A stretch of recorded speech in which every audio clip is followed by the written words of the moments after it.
संघ का नाम जानते हैं। जिन्होंने देखा है वो संघ के कार्यक्रम को जानते हैं, गणवेश को जानते हैं, शाखा को जानते हैं।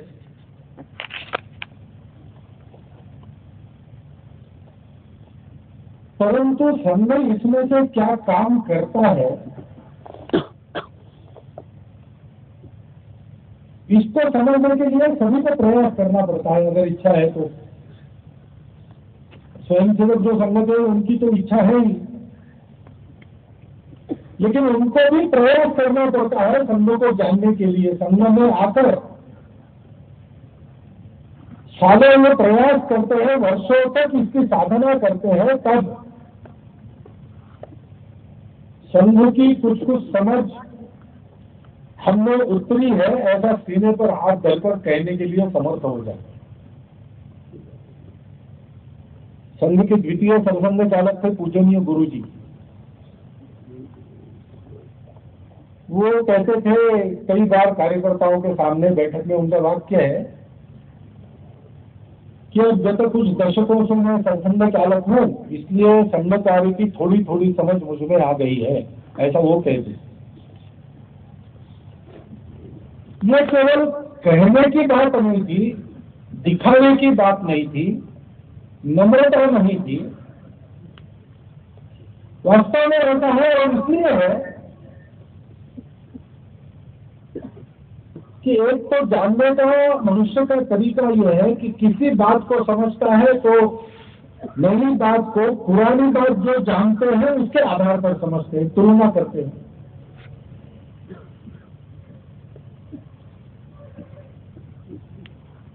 आपके वाणी के कारण मेरा मन चंद्रमा जैसा शीतल हो गया। यानी शीतलता कैसी, तो चंद्रमा के प्रकाश की शीतलता सब लोगों ने अनुभव की है, इसलिए अपने शीतलता की कल्पना देने के लिए उपमा का उपयोग करें। लेकिन जिन बातों के लिए कोई तुलना के लिए दूसरा कुछ है ही नहीं, उसका क्या करें। संस्कृत में एक सुभाषित है, गगनम गगनाकारम। आसमान पर ऐसा तुलना करने के लिए आसमान जितना बड़ा अवकाश कोई दूसरा मिलता ही नहीं, इसलिए यही कहना पड़ता है कि आसमान तो आसमान जैसा है, सागरम सागरोपमा। समुद्र जैसा दूसरा कोई बड़ा जलाशय मिलता ही नहीं तुलना करने के लिए। और इसलिए कहते हैं कि समुद्र समुद्र जैसा ही है। राम रावण योग युद्धम, राम रावण योग युद्ध। राम और रावण का युद्ध कैसे हुआ था, उसके जैसा दूसरा हुआ ही नहीं, इसलिए उसके जैसा वही था। अब संघ की स्थिति ऐसी है, संघ आज के समय में दुनिया में चलने वाले सब कामों से अलग अनोखा काम है। मैंने स्वयं संघ के कार्य के निमित्त बाहर भी प्रवास किया है, तो बहुत से काम चलते हैं, अच्छे काम चलते हैं, लेकिन संघ में और उनमें अंतर है।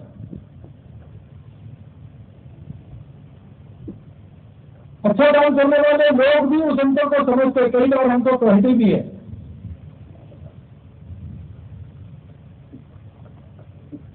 इसलिए उसकी तुलना करने के लिए आज के तारीख में दूसरा कोई काम नहीं है। तुलना करने रहेंगे तो गफलत होने की संभावना ज्यादा है।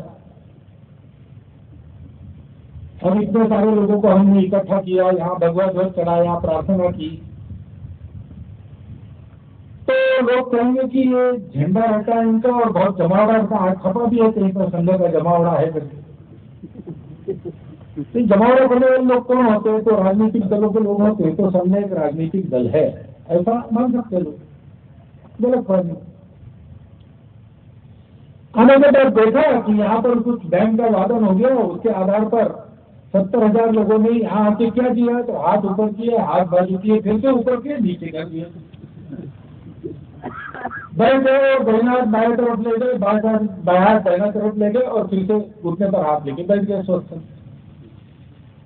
तो लोग कहते ये कोई व्यायाम करने वाले लोग, यानी कोई संघ अखिल भारतीय व्यायामशाला हो। संघ में व्यायाम चलता है सब प्रकार, लेकिन संघ व्यायामशाला नहीं है।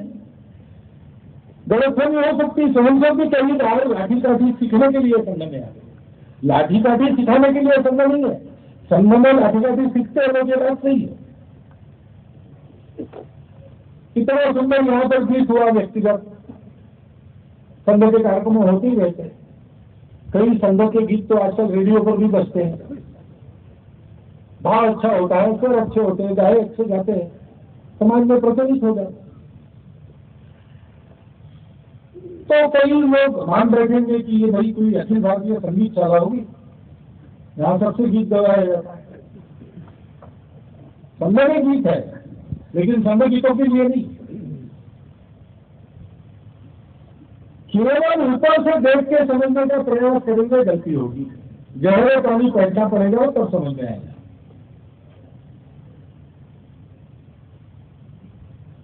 और आवश्यकता है कि सभ्य के कहने को हम दोनों समझ लें। अभी गीत सुना आपने, आओ हम बदले वर्तमान। वर्तमान बदले ऐसा सबको लगता है आजकल,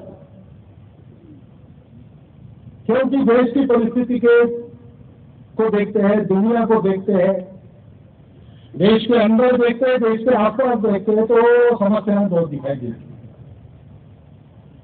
क्यों दिखाई नहीं देती? उन समस्याओं के चलते अपना जीवन जीना भी कठिन होते जा रहा है दिन ब दिन। तो विचार न करने वाला मनुष्य भी जब परिस्थिति की मार पड़ती है तब तो चाहता ही है कि परिवेश बदले, वर्तमान का परिवेश बदलना चाहिए, सबको लगता। लेकिन कैसे बदलेगा? बदलने के लिए कुछ करना पड़ेगा। किसको करना पड़ेगा? जिसको चाहिए बदलना उसको करना पड़ेगा।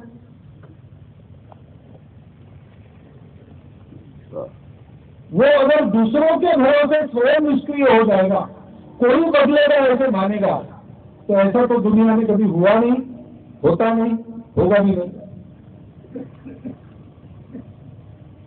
भगवान भी अवतार लेके उद्धार के लिए तब आते हैं जब भक्तजन तैयार हो जाते हैं। जब तक वनों में हनुमान सुग्रीव जन्म नहीं लिया तब तक भगवान राम वनवास में नहीं आए, धरती पर नहीं आए। धरती पर आने के बाद वनवास में आए। प्रभु रामचंद्र की पत्नी थी सीता, उसका अपहरण रावण ने किया था, लेकिन लड़ना सबको पड़ा, क्योंकि एक पत्नी के अपहरण का मामला नहीं था। वो देश में संस्कृति रहेगी कि दानवता रहेगी, इसका सवाल। परिवेश बदलने के लिए सबको लड़ना पड़ा, तब श्री रामचंद्र लड़े। जब तक पांडव अपने अपने शस्त्र धारण कर रणभूमि में लड़ने के लिए खड़े नहीं हुए तब तक भगवान ने उनकी मदद नहीं की। और मदद भी क्या की? केवल सारथ्य किया।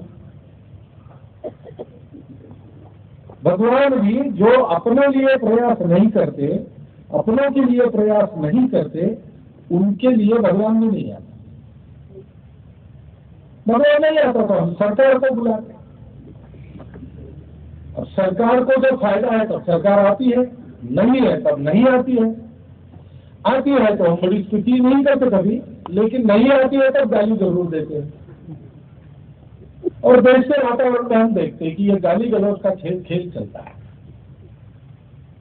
हम स्वतंत्र हुए तब से ये खेल चल रहा है। खेल दिन ब दिन जोर पकड़ता जा रहा है, खेल में बड़ा रंग आता है। ऐसे खेलों में रस लेने वालों को बहुत रस आता है, लेकिन परिवेश नहीं बदलता है, समय बीत जाता है। ऐसी गाली गलौज से कोई फायदा है क्या? अरे सरकार उत्पन्न करने वाले हम लोग हैं, जनता है, सामान्य आदमी है। तो सामान्य आदमी अपने सेवक को चुने और चुनते उसका ध्यान रखे वो गड़बड़ में करे। इसलिए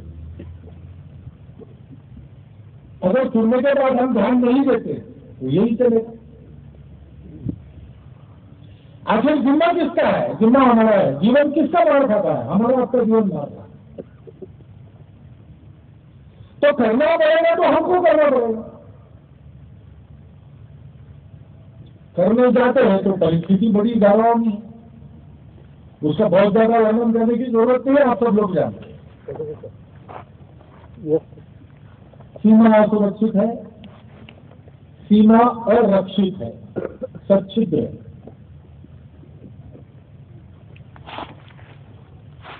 अपने देश को किसी की शत्रुता नहीं करता, लेकिन अपने देश की शत्रुता करने वाले देशों ने अपने देश के चारों ओर जाल बनाने का प्रयास किया है। चीन को नहीं चाहिए भारत का उत्थान एशिया में, तो भारत दबा रहे, इसके लिए उसने भारत की नाकाबंदी चारों ओर से कर दी है। सब लोग जानते हैं, सब लोग बोलते भी।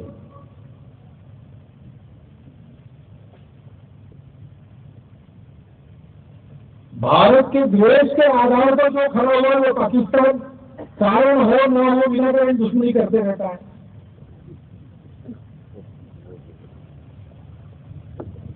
अब एक मित्रतापूर्ण भेंट के लिए उसके एक मंत्री आके गए और यहाँ क्या क्या बोल के गए, सबको नाराज करके गए, कारण कुछ नहीं।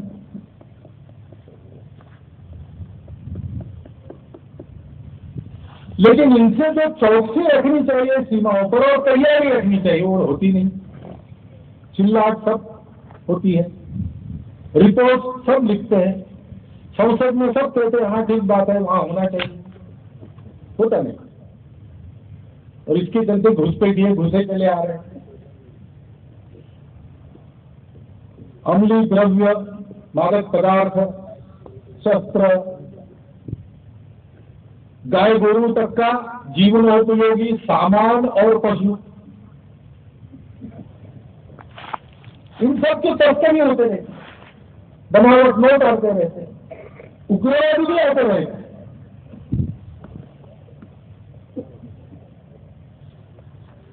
और स्वार्थ की राजनीति के चलते इसका बंदोबस्त तो दूर रहा, कभी कभी इनकी सुरक्षा में अपने देश के लोग खड़े हो जाते।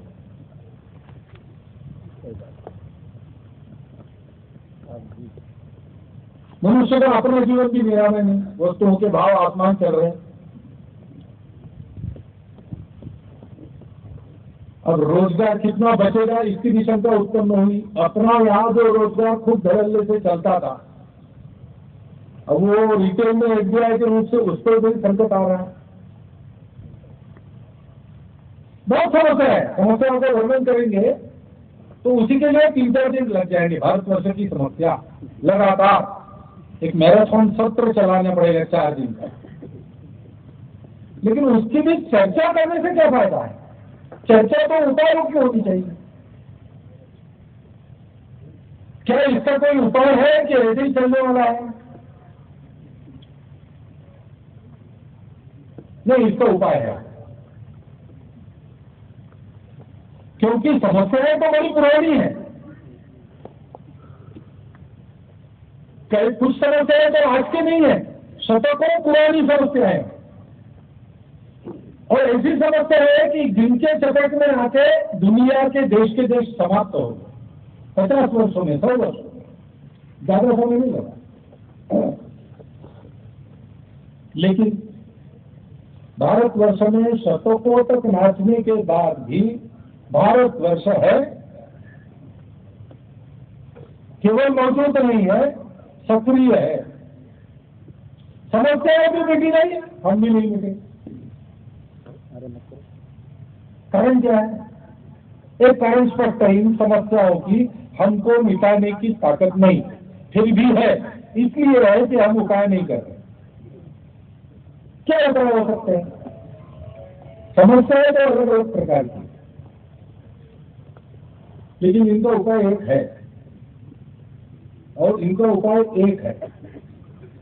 ऐसा होता है कई बार विविध प्रकार की समस्याओं की जड़ में जो बीमारी रहती है उसका उपाय करना पड़ता है।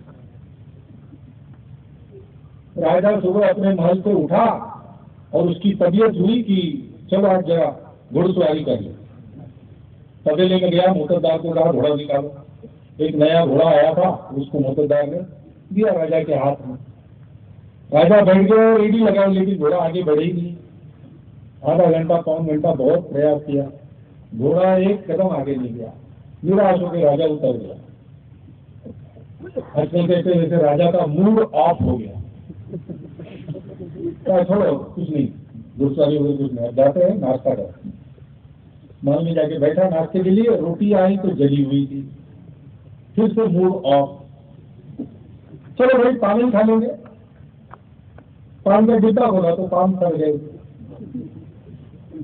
तो राजा ने हर एक को पूछना प्रारंभ किया कि बताओ घोड़ा क्यों अड़ा, रोटी क्यों जली, पान क्यों सड़ा।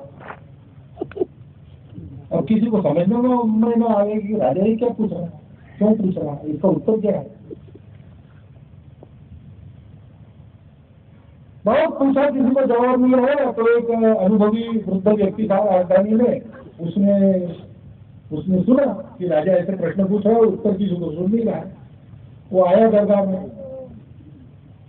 हाँ महाराज बताइए आपके क्या प्रश्न में उत्तर देने के लिए आया हूँ। तो राजा ने वही 3 प्रश्न उसके सामने किए, घोड़ा क्यों अड़ा, रोटी क्यों जली, पान क्यों सड़ा। तो उस वृद्ध आदमी ने कहा घुमाया नहीं,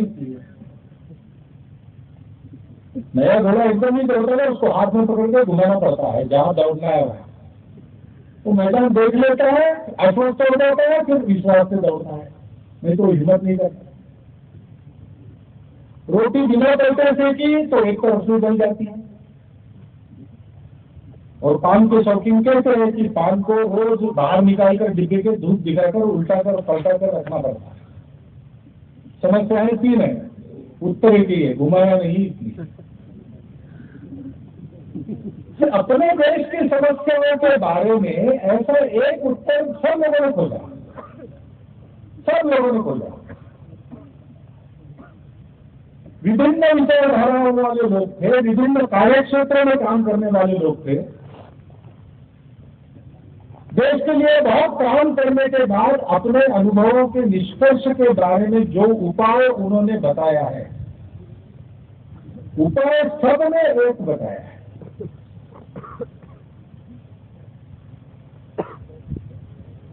रविन्द्रनाथ ठाकुर का प्रसिद्ध निबंध है, वंग भंग विरोध आंदोलन के समय में लिखा स्वदेशी समाज। उसके बड़े बड़े 3 प्रकरण है और 3 प्रकरणों के 3 निष्कर्ष है और मिलाकर उपाय होता है। पहले प्रकरण में वो अंग्रेजों को उद्देश्य करके कहते हैं,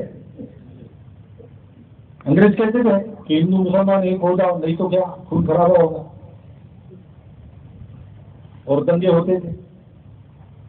तो रविन्द्रनाथ ठाकुर अंग्रेजों को कहते हैं कि तुम क्या समझते हो, हिंदू और मुसलमान आपस में लड़ते लड़ते एक दिन खत्म हो जाओगे? ऐसा कभी नहीं होगा। इस आपसी लठालठी में ही हिंदू और मुसलमान साथ में जीने का कोई रास्ता खोज लेंगे।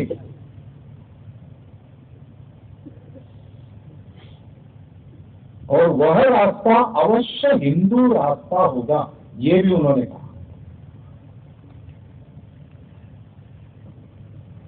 हिंदू वृत्ति के आधार पर विचार करने से सब एक हो सकते हैं। दूसरे प्रकरण में वो कहते हैं कि लेकिन ये काम राजनीति से नहीं होगा। राजनीति करने वाले करे, लेकिन सब लोग समाज को बनाने में ध्यान दें। समाज में परिवर्तन होना चाहिए। अपने समाज के कुछ दोष है, कुछ रूढ़ियां है, कुछ कुरीतियां है, उनको निकालकर संगठित गुण संपन्न समाज बनाना चाहिए, ये उनका मतलब था। तो कहते कि समाज का परिवर्तन करना पड़ेगा। राजनीति पर ध्यान देने वाले लोगों ने भी समाज की वृत्ति को बदलने में ध्यान उनको देना पड़ेगा। और तीसरी बात वो कहते कि ऐसा अगर होना है तो समाज में नायकों की जरूरत है। ऐसे नायक चाहिए जो स्वयं शुद्ध चरित्र हो, समाज के साथ घनिष्ठ आत्मीय संपर्क रखने वाले हो, समाज का उन पर विश्वास हो। उनके बहुत प्रतिभा संपन्न होने की जरूरत नहीं, ऐसे व्यक्ति के पास आवश्यक सब प्रतिभाएं समाज से चली आएगी। लेकिन बिना ऐसे नायकों से समाज परिवर्तन नहीं होगा। रविन्द्रनाथ ठाकुर ने उस समय कहा है। अभी स्वामी विवेकानंद जी के 550 जन्म शती का उल्लेख आया। उन्होंने भारत के नवोत्थान के लिए जिस मंत्र से उस समय के सब सक्रिय तरुणों को अनुप्राणित किया। वो मंत्र कौन सा है, वो उपाय कौन सा है? पहली बात वो कहते हैं प्रामाणिक रहो। दूसरी बात वो कहते हैं कि निर्भय बनो, समस्याओं से भागो मत, समस्याओं का सामना करो। तीसरी बात वो कहते हैं कि अपने स्व गौरव पर पक्के रहो। जो अपने स्व के गौरव को नहीं मानता, जो अपने आप को हीन समझता है, उसकी उन्नति होने से नहीं। इसलिए अपने आप को अमृतत्व का पुत्र मानो। तुम्हारे पूर्वजों ने दुनिया को बहुत कुछ दिया है, इस देश ने दुनिया को बहुत कुछ दिया है, और देने के लिए उसके पास अभी बहुत कुछ है। उस अपने देश के मातृभूमि के स्व गौरव पर, अपने धर्म, जाति, संस्कृति, देश के स्व गौरव पर पक्के रहो। और वो कहते हैं कि प्रामाणिकता से, निस्वार्थ बुद्धि से, जनता में जनार्दन को देखकर उनके अज्ञान और दारिद्र्य को दूर करने की सेवा करो। जीवन स्वार्थ के लिए मत लगाओ, कोई एक अच्छा काम पकड़ो और उसको पूर्ण रूप में साकार करने के लिए पूरा जीवन खपा दो। तुम्हारा जीवन, तुम्हारा जन्म असली मनुष्य जन्म होगा। ये उन्होंने दिया है संदेश। उसके आधार पर भारत के सब जीवन के क्षेत्रों में नवोत्थान का एक ज्वार आया, जिसने देश की स्वतंत्रता प्राप्त करा ली, जिसने समाज में अनेक सुधार लाए, और उन्हीं पदचिन्हों पर आगे चलने के लिए भी आज की तरुणाई चाहती है।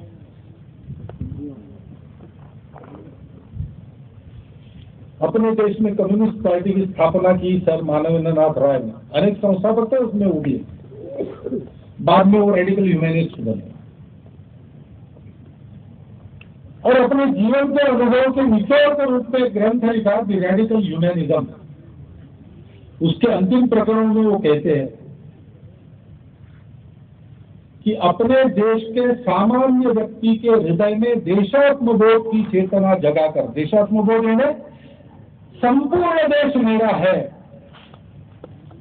ये देशात्मबोध, उसको जगाकर जब तक उसके सद्गुणों का स्तर ऊपर नहीं उठाया जाता, तब तक इस देश में कोई भला काम यशस्वी नहीं होगा। मैं जानता हूं कि ये बहुत लंबा रास्ता है, परंतु अगर यही एकमात्र रास्ता है तो फिर यही सबसे छोटा रास्ता है। स्वतंत्रता के बाद संविधान सभा में डॉक्टर बाबा साहब आम्बेडकर ने भाषण दिया। उन्होंने कहा कि बहुत महत् प्रयास करने के बाद हमको ये स्वातंत्र्य मिला है। हमारे देश का इतिहास ऐसा नहीं है किसी शत्रु ने अपने दम पर अपने देश को जीता। हमारे आपसी झगड़ों के चलते विदेशी लोगों के सामने चांदी के तस्करी में हमने अपना देश पेश किया। ये हमारे देश का इतिहास रहा है। बहुत प्रयास करके बहुत वर्षों के बाद उस परचक्र से हम मुक्त हो गए हैं, स्वतंत्र देश के नाते अपना जीवन शुरू कर रहे हैं। उसके लिए संविधान बना है। लेकिन ध्यान रखना, झगड़ों की इतिहास की पुनरावृत्ति नहीं होनी चाहिए। यहाँ इस संविधान सभा में परस्पर विरोधी विचारों के शिविर गुट बनाकर हम यहाँ पर अलग अलग बैठे और एक दूसरे का विरोध करते हैं, लेकिन संपूर्ण समाज में एक बंधु भावना व्याप्त हो, इस पर हमको ध्यान देना पड़ेगा। नहीं तो ये संविधान अपने स्वतंत्रता की रक्षा नहीं कर सके।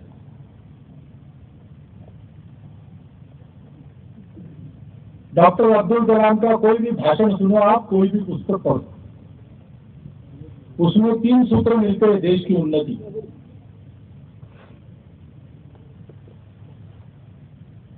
पहली बात कहते हैं कि वो आप विदेशों की ओर क्यों देखते हैं? अरे हमारे पास भी बहुत कुछ है दुनिया को देने के लिए। हमें भी दम है अपने बल पर अपनी उन्नति करने का। हम लोगों ने शक्ति की उपासना छोड़ दी। इसलिए हजारों वर्षों से हम स्वतंत्र हैं। हजारों वर्षों के पहले हम स्वतंत्र हुए, ऐसा डॉक्टर अब्दुल कलाम कहते हैं। और वो कहते हैं कि 1000 वर्षों के पहले जो स्वतंत्र नहीं थे उन्होंने शक्ति की उपासना छोड़ दी। उस समय तो अपने देश के सब लोगों को हिंदू कहा जाता है। शक्ति की उपासना छोड़ दी हिंदुओं ने, इसलिए हम स्वतंत्र हुए, डॉक्टर अब्दुल कलाम थे। फिर वो कहते हैं कि ये शक्ति सेना की, पुलिस की, शस्त्रास्त्रों की नहीं होती, शक्ति लोगों की होती है। इसलिए देश के उत्थान के लिए लोक शक्ति का जागरण करना। और लोक शक्ति का जागरण करने के लिए अरुणाचल में एक जगह उन्होंने भाषण दिया, उन्होंने कहा कि अपने प्राचीन संस्कृति के संस्कारों का पुनरुज्जीवन करना चाहिए। प्राचीन संस्कृति के संस्कार, ये शब्द समझ लीजिए। अपनी प्राचीन परंपरा में कई रूढ़ी कुरीतियां रुक गई, संस्कार में वो नहीं आता है, जो अच्छी बातें वो आती है। अपने प्राचीन संस्कृति ने जो जो अच्छी बातें हमको सिखाई है उनका पुनरुज्जीवन करना, उसके पुनरुज्जीवन की आवश्यकता है। अब ये सब लोग संघ के सहयोग नहीं थे, ये सब अलग अलग प्रकार के लोग हैं। स्वतंत्रता के पहले के कुछ लोग हैं, कुछ बाद के लोग हैं, लेकिन अपने अनुभव से उपाय एक ही बताते हैं। सबका उपाय बनता है, करने वाले हैं। संघ के जो निर्माता थे डॉक्टर हरिद्वार, उनके जीवन में तो दूसरा काम नहीं था। बचपन में अनाथ हो गए थे, बहुत दरिद्रावस्था में डॉक्टरी की शिक्षा अपनी उन्होंने पूर्ण की। कलकत्ता में उनको डॉक्टरी की शिक्षा के लिए इसलिए भेजा गया था कि वहां जाकर वो क्रांतिकारकों से संपर्क करेंगे, क्योंकि नागपुर के तत्कालीन सार्वजनिक जो नेता थे उन्होंने देखा था कि ये जो किशोर है, इसकी परिस्थिति कैसी भी हो, लेकिन ये दो काम नहीं छोड़ता। एक यानी अपना कर्तव्य पूरा करना, विद्यार्थी का कर्तव्य होता है पढ़ाई करना, तो पढ़ाई में हमेशा वो अव्वल आते, पहले 10 में रहते। और किसी भी परिस्थिति में देश के हित में चलने वाले किसी काम में अपना प्रत्यक्ष योगदान होता है तो उसको करना ही करना, छोड़ना नहीं, करना ही करना। ये गुण देख के उनको भेजा गया।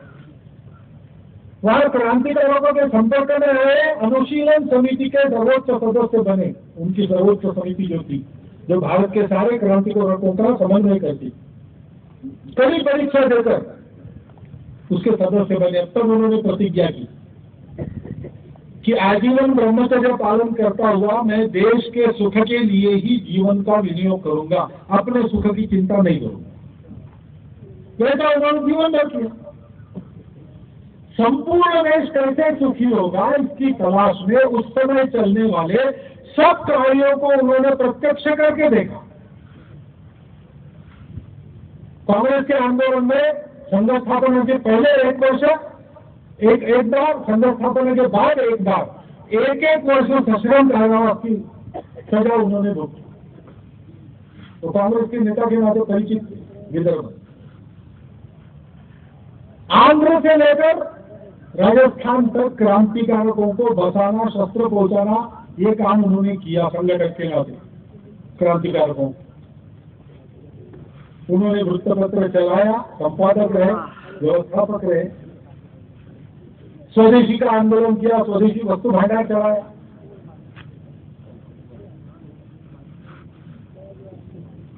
गणेशोत्सव में भाषण देते थे, कहीं भी भाषण देते थे, सर्वत्र देश के हित के लिए जो प्रचार करना वो करते, पूरा जीवन उसके लिए लगा।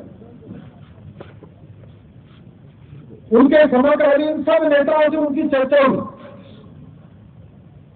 लोकमान्य तिलक, सावरकर जी, गांधी जी, डॉक्टर अम्बेडकर साहब, मदन मोहन मालवीय जी, क्रांतिकारकों के साथ उनसे संबंध नहीं थे। इन सबसे उनकी चर्चाएं होती रहती थी। उनके ध्यान में आया कि सबको लगता है सामान्य समाज में देशात्मबोध की चेतना, सामान्य समाज में संपूर्ण एकता और उनके सद्गुणों की वृद्धि किए बिना अच्छे काम यशस्वी नहीं होंगे। तो सब कामों को पूर्ण करने वाला एक काम ये कैसे हो सकता है?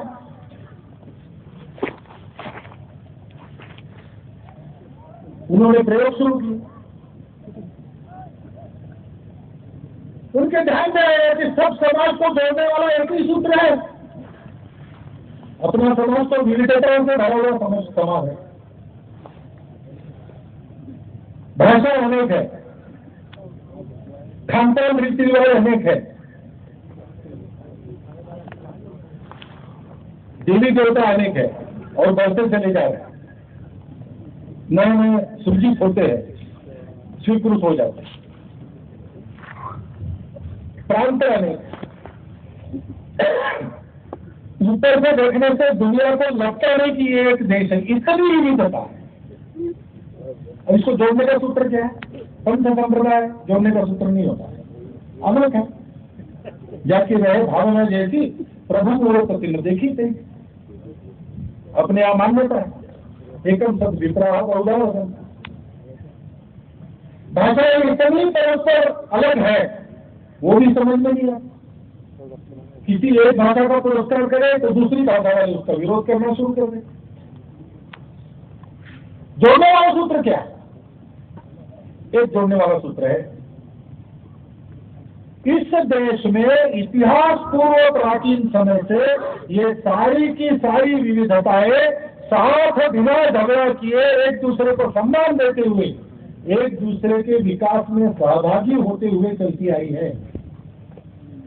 जन्म निधति बहुधा विवादतम नाना धर्माणम पृथ्वी यथौकतम सहस्र धारा धर्म में दुहा ध्रुव धेन्द्र प्रस्फुरन।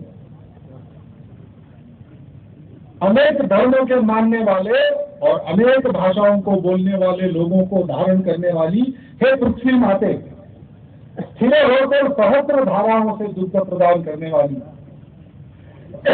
गाय के समान मुझे शस्य प्रदान करो। इस देश में प्राचीन समय से चलती आई हुई प्रार्थना हमको तब से पता है कि ऐसा होता है, लेकिन हमको हमारी संस्कृति ने सिखाया कि विविधता में एकता है, एक से ही विविध बने हैं। विविधता के मूल में एकता देखो, एकता तुम देख लोगे तो जीवन में तुम पूर्ण हो जाओगे, कोई अभाव नहीं है।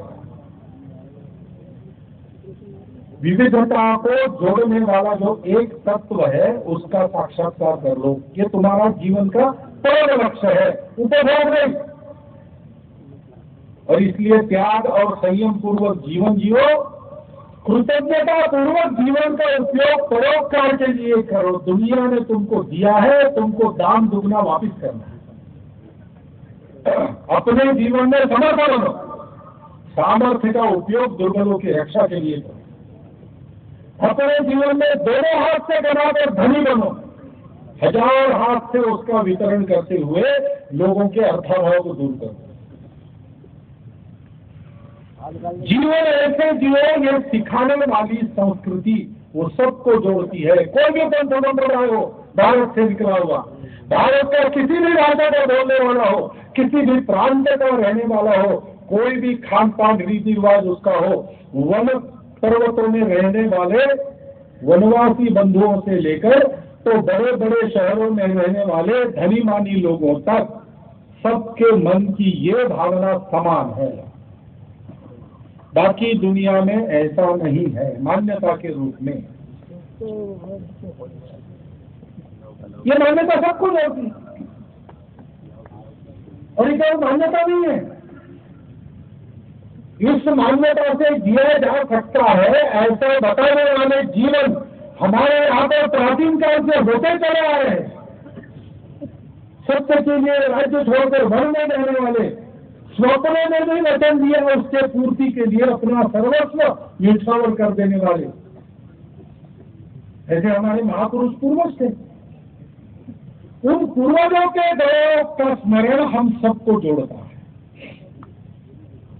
विवेकानंद की 150वीं जन्म शताब्दी सारे देश के लिए आस्था का विषय है।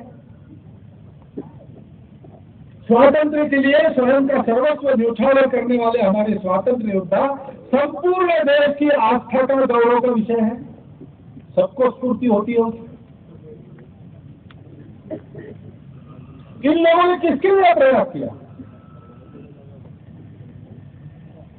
हिमालय सागर पर्यंत की भूमि को अपने दोनों भागों में भरता है। उससे जो देश निर्माण हुआ है उसका नाम हिंदुस्तान है। उस हिंदुस्तान के कारण, क्योंकि ये संस्कृति इसी के कारण बनी। सुजल सुफल मलय, ये जो शीतल भूमि सब कुछ देने वाली, जिसको हिमालय की ऊंची दीवार के कारण और तीनों ओर के सागर के बंधन के कारण आक्रमण का भी भय नहीं था उस समय में। ऐसे देश में हमारे पूर्वज पैदा हुए तो उन्होंने ये सीखा कि अपने पास भरपूर है, कोई दूसरा आता है बाहर से, एक तो आएगा ही नहीं, आएगा तो लड़ाई करने की क्या जरूरत है भैया, तुमको चाहिए तुम भी आओ हमारे साथ बस, तुम भी खाओ, भरपूर देती है ये भूमि। तुम्हारी भाषा अलग है, देवी देवता अलग है, कोई बात नहीं, हमारे यहाँ पहले से अलग अलग चलता है। इस भूमि ने इस संस्कृति को दिया, समाज के स्वभावों को बनाया, समाज की चिंतन को इस प्रकार की दिशा दी, परोपकार की दिशा दी। इसलिए जल जन जंगल जमीन सहित वह अखंड भारत की, हिंदुस्तान की मातृभूमि, वो जगत जननी है। उसके मिट्टी के एक एक कण कण में हम चैतन्य का दर्शन करते हैं। उसके प्रति भक्ति सबके पास समान। कितना भी आपस में लड़ाई झगड़ा चलता हो, जब देश पर परचक्र आता है सारा समाज एकजुट होकर खड़ा होता है। ये तीन बातें भारत में जब तक है तब तक भारत की उन्नति होती है। इन तीन में से कोई एक बात टूटती है तो बाकी दो भी धीरे धीरे उनका क्षरण होना पड़ता है, होते जाता है, और उसके कारण फिर देश की हानि होती है। ये जो संस्कृति के प्रति आस्था, उसके अनुसार जीवन जीने का प्रयास, पूर्वजों के प्रति गौरव भावना मन में उसकी धारणा, और मातृभूमि के प्रति अव्यभिचारी भक्ति, इससे मिलकर जो भाव बनता है उस भाव को कहते हैं हिंदू भाव। इस भाव को दुनिया में प्रचलित नाम दूसरा नहीं है, हम भी उसको हिंदुत्व कहते हैं, दुनिया भी इसी को हिंदुत्व कहती है। उस भाव को भूले इसलिए देश की अवनति हुई, देश विघटित हो गया, आत्मविस्मृत हो गया, आत्मसम्मानहीन हो गया। फिर मुट्ठी भर बड़बड़ आक्रमकों ने दूर दूर से आकर इतने बड़े गुणवान लोगों के देश से, देश को, संपन्न देश को देखते देखते उत्तर से दक्षिण तक पादाक्रांत कर दिया। इतिहास है, हिंदू भाव को जब जब भूले आई विपद महान, भाई टूटे धरती खोई मिटे धर्म संस्थान। ये अपने इतिहास का निष्कर्ष है। उस हिंदुत्व के आधार पर संपूर्ण समाज को जोड़ना। परीक्षा में जब कोई कठिन प्रश्न आता है, प्रश्न पत्रिका देखने के बाद, तो हम उसको बाद में करते हैं, पहले जो आसान प्रश्न है उसको छुड़ाते हैं। संपूर्ण समाज में जो लोग जानते हैं और मानते हैं कि हम हिंदू हैं, उनको हम संगठित करेंगे, उनका एक बल संपन्न, वैभव संपन्न, नीति संपन्न जीवन खड़ा करेंगे, जिससे देखते वो जानते हैं लेकिन मानते नहीं है, ऐसे लोग मानने लगेंगे। जानते हैं लेकिन स्वार्थ के कारण मानते नहीं, ऐसे हिंदू आज अपने देश में है, वो मानने लगेंगे। उनको लगता है कि हिंदू कहने से अपना कोई स्वार्थ मार खाएगा या अपना नाम खराब होगा, कोई डर नहीं रहेगा। हिंदू बल संपन्न है, हिंदू नीति संपन्न है, हिंदू वैभव संपन्न है। हाँ भाई, हम भी हिंदू है। और जो भूल गए अथवा जिनको भुला दिया गया है, उनको भी तभी याद आएगा जब इस सत्य के पीछे संगठित हिंदू समाज की शक्ति खड़ी हो। इसलिए डॉक्टर हेडगेवार ने निश्चय किया कि संपूर्ण हिंदू समाज को एक बल संपन्न, वैभव संपन्न, नीति संपन्न संगठित हिंदू समाज के नाते खड़ा करूंगा, वो इस देश का भाग्य बनाएगा, दूसरा उपाय नहीं है। सबका निष्कर्ष लेके संघ चला है, किसी का विरोध संघ नहीं करता। संघ शक्ति के बढ़ने से अपने स्वार्थ के दुकान बंद होंगे ऐसा जिनको लगता है, आजकल तो वही लोग संघ का विरोध करते दिखाई देते हैं, लेकिन अलग अलग उनको जाकर मिलते तो ध्यान में आता है कि उनके भी मन में यही है कि संघ अच्छा है। क्योंकि स्वतंत्रता के बाद भी 65 साल के अनुभव में से प्रामाणिक लोग, निस्वार्थ बुद्धि के लोग, विचार करने वाले लोग जिस निष्कर्ष पर आते हैं वो निष्कर्ष यही है, संपूर्ण समाज में एकता प्रस्थापित करना, उनको बल संपन्न, शील संपन्न बनाना, अपने भविष्य के स्वयं मालिक उनको बनाना।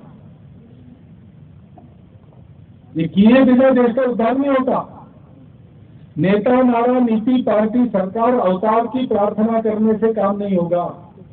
ये तो उस स्थिति में सहायक होते हैं जिस स्थिति में समाज ऐसे बनता है।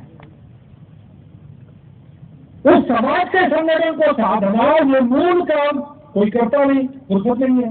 सबने अपना अपना काम सुन लिया है। जिसको फुर्सत है उसको लगता नहीं कि ये होगा, और जिसको लगता है कि होगा अगर करेंगे तो, लेकिन करने का उपाय पता नहीं है। डॉक्टर हिंगेवार ने सोचा मैं इसका उपाय ढूंढूंगा, उन्हें 7-8 साल प्रयास किया और प्रयास करके उसकी कार्य पद्धति एक मन में सोची। 1925 के विजयादशमी पर उस कार्य पद्धति का प्रारंभ घोषित किया कि आज से हिंदुओं का संगठन करने वाला यह संघ प्रारंभ हुआ है। और उसके बाद कार्यकर्ताओं के स्वतंत्र चिंतन अनुभव में से फिर से जो विकसित हुआ वो उससे मिलता जुलता रहा। 1939 में एक अखिल भारतीय बैठक में उसको पक्का किया गया, तब से उस कार्य पद्धति को लेकर संघ चल रहा है। और केवल चल नहीं रहा, उस कार्य पद्धति के सुफल के प्रत्यक्ष उदाहरण देश में जगह जगह प्रस्तुत कर रहे हैं संघ के स्वयं के। 1,30,000 से ऊपर छोटे बड़े सेवा कार्य संपूर्ण जनता को एक दृष्टि से देखते हुए, किसी प्रकार का भेद न रखते हुए, अपनी चमड़ी घिसकर अपनी दबड़ी खर्चा करके संघ के स्वयं से सारी दुनिया में, सारे देश में चला। किसी की सरकार की मदद नहीं लेती, समाज का काम है, समाज से मांगते, समाज देता है, पैसे के लिए रुकते नहीं, धन पीछे पीछे चला आता है। जहां बिना धन के काम चलता है, अपने श्रम से काम चलता है, अपना श्रम कर, अपना समय दे। बाकी समाज का समय मांगते हैं तो समय देने वाले वहां से भी मिल जाए। चल रहा है राष्ट्र जीवन के प्रत्येक क्षेत्र में स्वयंसेवक गए और वहां उन्होंने समाज के विश्वास और स्नेह के पात्र ऐसे कार्य खड़े किए जो आज उस क्षेत्र के अग्रणी काम बन गए। ये कैसे हुआ? राष्ट्रीय स्वयंसेवक संघ की शाखा में मनुष्य के बल की, शील की, ज्ञान की जो निर्मिति होती है, उसके मन में जो वीररस भरा जाता है, जो ध्येय निष्ठा भरी जाती है, जो श्रद्धा, भक्ति, देश, धर्म, संस्कृति, समाज के प्रति भरी जाती है, उसका परिणाम संघ कहता है। नेता, नीति, पार्टी, अवतार, सरकार की तरफ मत देखो। वैसे संघ ये भी कहता है कि संघ को भी ठेका मत दो उत्तर। संघ अपना नाम बड़ा करने के लिए नहीं चलता, संघ संपूर्ण समाज को संगठित करने के लिए चलता है, क्योंकि समाज इस देश का भाग्य विधाता है। दुनिया के किसी देश के भाग्य विधाता उस देश के समाज ही होते हैं।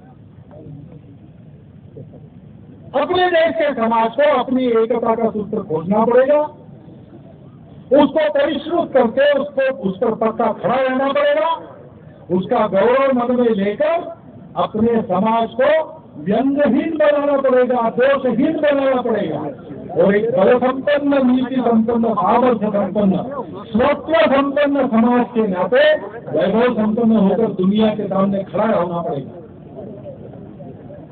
तो आज की दर दर भटकती हुई, अपने समस्याओं के उत्तर मांगती फिरती हुई दुनिया जो भारत से अपेक्षा करती है, उस अपेक्षा को पूर्ण करने वाला समाज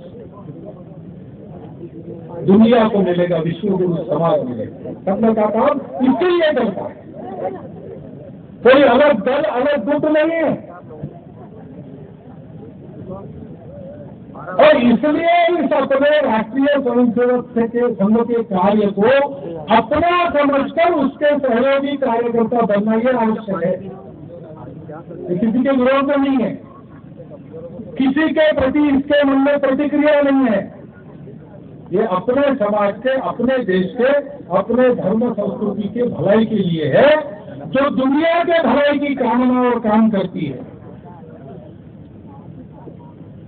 अपने स्वयं के जीवन का विकास, अपने देश के जीवन की उन्नति विकास, दुनिया के जीवन की उन्नति विकास, एक पंथ में तीन तीन कार्य साधने वाले इस पवित्र कार्य के सहयोगी कार्यकर्ता बनने का आह्वान मैं आपके सामने रखता हूँ।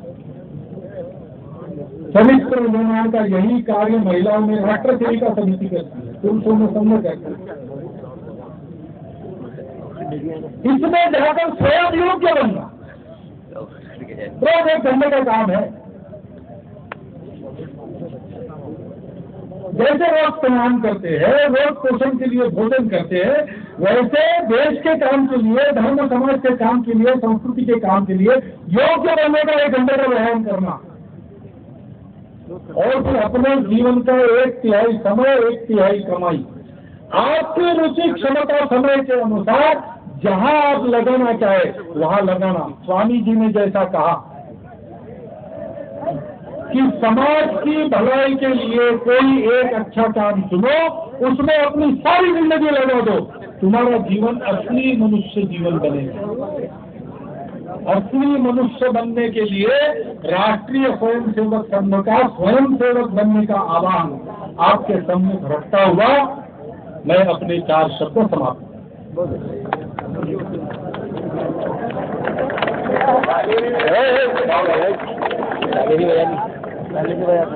अभी इतना को ध्यान देंगे। इसी के बाद में उपस्थित मिलने पर हमने सबने बैठना है। आगंतुक महानुभाव और माता बहने प्रथम 15 मिनट में उनके निकलने के लिए उनके स्थान खाली रखना है, इसलिए हमने अपने स्थान पर बैठ कर रहना है। और हम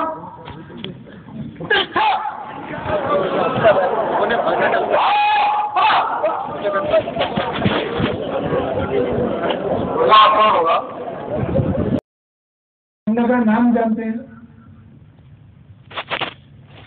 जिन्होंने देखा है वो संघ के कार्यक्रम को जानते हैं, गणवेश को जानते हैं, शाखा को जानते हैं।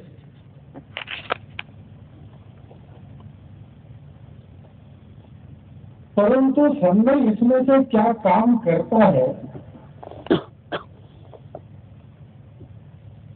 इसको समझने के लिए सभी को प्रयास करना पड़ता है, अगर इच्छा है तो। स्वयंसेवक जो संघ है उनकी तो इच्छा है ही, लेकिन उनको भी प्रयास करना पड़ता है संघ को जानने के लिए। संघ में आकर सालों में प्रयास करते हैं, वर्षों तक इसकी साधना करते हैं, तब संघ की कुछ कुछ समझ हमने उतरी है, ऐसा सीने पर हाथ धरकर कहने के लिए समर्थ हो जाए। संघ के द्वितीय सरसंघ चालक थे पूजनीय गुरु जी। वो कहते थे कई बार कार्यकर्ताओं के सामने बैठक में, उनका वाक्य है कि अब जब तक कुछ दशकों से मैं सरसंघ चालक हूं, इसलिए संघ कार्य की थोड़ी थोड़ी समझ मुझ में आ गई है, ऐसा वो कहते। ये केवल कहने की बात नहीं थी, दिखाने की बात नहीं थी, नम्रता नहीं थी, वास्तव में रहता है। और इसलिए है कि एक तो जानने का मनुष्य का तरीका यह है कि किसी बात को समझता है तो नई बात को, पुरानी बात जो जानते हैं उसके आधार पर समझते हैं, तुलना करते हैं।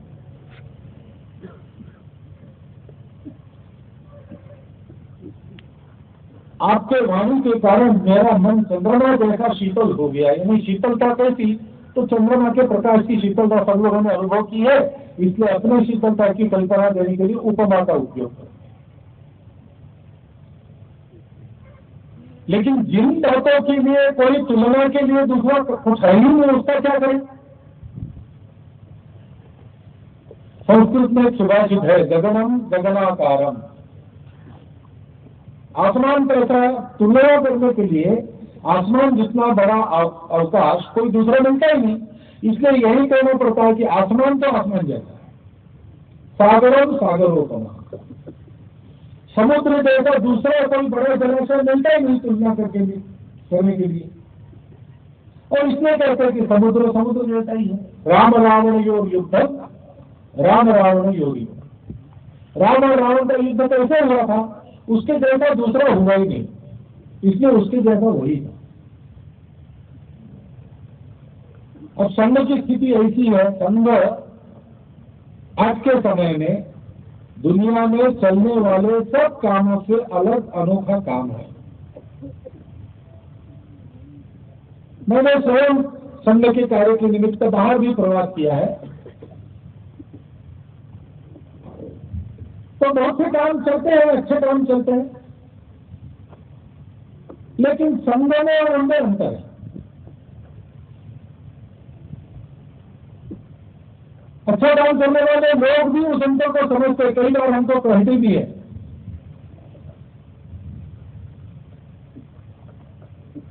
इसलिए उसकी तुलना करने के लिए आज के तारीख में दूसरा कोई काम नहीं है। तुलना करने रहेंगे तो गफलत होने की संभावना ज्यादा है। हम इतने सारे लोगों को हमने इकट्ठा किया, यहाँ भगवत ध्वज चढ़ाया, प्रार्थना की, तो लोग कहेंगे कि ये झंडा रहता है इनका और बहुत जमावड़ा रहता है, छपा भी है कहीं पर संघ का जमावड़ा है करके। जमावड़ा करने वाले लोग कौन होते हैं, तो राजनीतिक दलों के लोग होते हैं, तो संघ एक राजनीतिक दल है, ऐसा मान सकते लोग, गलत बात नहीं। आने के बाद देखा कि यहाँ पर कुछ बैंक का वादन हो गया, उसके आधार पर 70,000 लोगों ने यहाँ आके क्या किया, तो हाथ ऊपर किए, हाथ बाजू किए, फिर से ऊपर किए, नीचे कर दिया, बैठ गए और बहना बाएं तरफ ले गए, बाहर बहना तरफ ले गए और फिर से घुटने पर हाथ लेके बैठ गए स्वस्थ। तो लोग कहते ये कोई व्यायाम करने वाले लोग, यानी कोई संघ अखिल भारतीय व्यायामशाला हो। संघ में व्यायाम चलता है सब प्रकार का, लेकिन संघ व्यायामशाला नहीं है। गलतफहमी हो सकती है, स्वयं भी कहीं बाहर लाठी काठी सीखने के लिए संघ में आ गए, लाठी काठी सिखाने के लिए संघ नहीं है। संघ में लाठी काठी सीखते हैं लोग, ये बात सही है। इतना सुंदर यहाँ पर गीत हुआ व्यक्तिगत, संघ के कार्यक्रम होते ही रहते हैं। कई संघ के गीत तो आजकल रेडियो पर भी बजते हैं, भाव अच्छा होता है, स्वर अच्छे होते हैं, गाये अच्छे गाते हैं, समाज में प्रचलित हो जाते। तो कई लोग मान बैठेंगे कि ये भाई कोई अखिल भारतीय संगीत शाला होगी, यहाँ सबसे गीत गवाया जाता है। संघ में गीत है, लेकिन संघ गीतों के लिए नहीं। केवल ऊपर से देख के समझने का प्रयास करेंगे, गलती होगी। गहरे पानी पढ़ना पड़ेगा तब तो समझ में आएगा।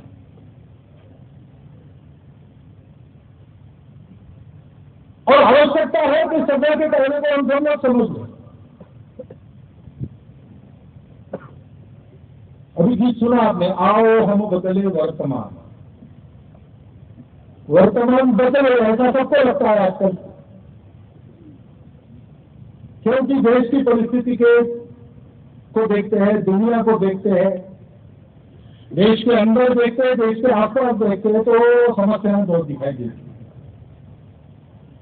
क्यों दिखाई नहीं देती? उन समस्याओं के चलते अपना जीवन जीना भी कठिन होते जा रहा है दिन ब दिन। तो विचार न करने वाला मनुष्य भी जब परिस्थिति की मार पड़ती है तब तो चाहता ही है कि परिवेश बदले, वर्तमान का परिवेश बदलना चाहिए, सबको लगता है। लेकिन कैसे बदलेगा? बदलने के लिए कुछ करना पड़ेगा। किसको करना पड़ेगा? जिसको चाहिए बदलना उसको करना पड़ेगा।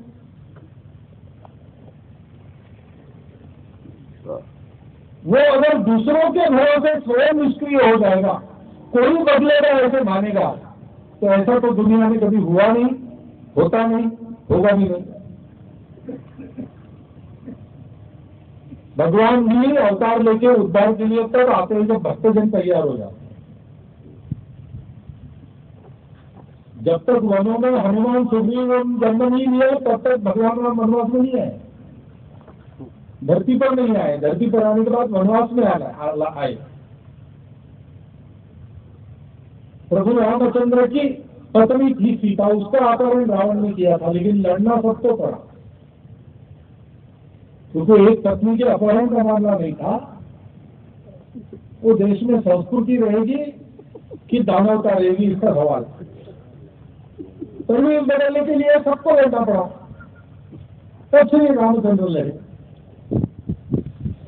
जब तक पांडव अपने अपने शस्त्र धारण कर रणभूमि में लड़ने के लिए खड़े नहीं हुए, तब तक भगवान ने उनकी मदद नहीं की। और मदद भी क्या की? केवल सारथ्य किया। भगवान भी जो अपने लिए प्रयास नहीं करते, अपनों के लिए प्रयास नहीं करते, उनके लिए भगवान भी नहीं आता। भगवान नहीं आता तो हम सरकार को बुलाते। अब सरकार को जब फायदा है तब सरकार आती है, नहीं है तब नहीं आती है।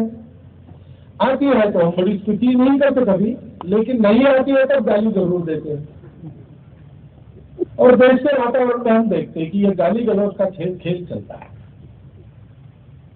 हम स्वतंत्र हुए तब से ये खेल चल रहा है। खेल दिन ब दिन जोर पकड़ता जा रहा है। खेल में बड़ा रंग आता है। ऐसे खेलों में रस लेने वालों को बहुत रस आता है, लेकिन परिवेश नहीं बदलता है। समय बीत जाता है। ऐसी गाली गलौज से कोई फायदा है क्या? अरे सरकार उत्पन्न करने वाले हम लोग, जनता है, सामान्य आदमी है।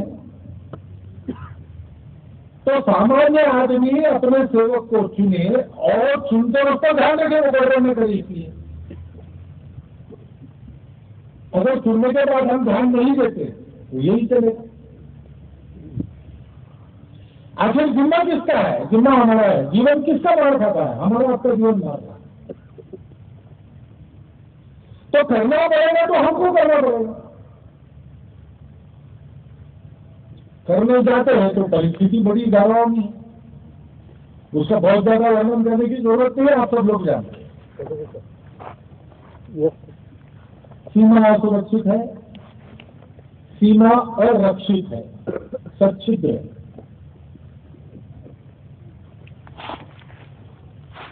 अपने देश को किसी की शत्रुता नहीं करता, लेकिन अपने देश की शत्रुता करने वाले देशों ने अपने देश के चारों ओर जाल बनाने का प्रयास किया है। चीन को नहीं चाहिए भारत का उत्थान एशिया में, तो भारत दबा रहे। इसके लिए उसने भारत की नाकाबंदी चारों ओर से कर दी है। सब लोग जानते हैं, सब लोग बोलते हैं।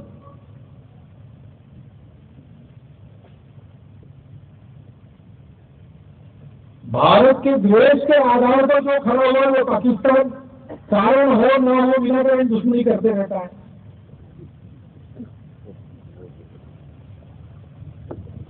अब एक मित्रतापूर्ण भेंट के लिए उसके एक मंत्री आके गए और यहाँ क्या क्या बोल के गए, सबको नाराज करके गए। कारण कुछ नहीं।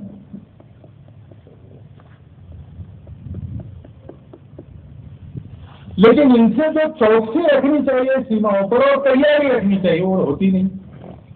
चिल्लाट सब होती है, रिपोर्ट सब लिखते हैं, संसद में सब कहते हैं हाँ ठीक बात है, वहां होना चाहिए, होता नहीं। और इसके चलते घुसपैठिए घुसे चले आ रहे हैं।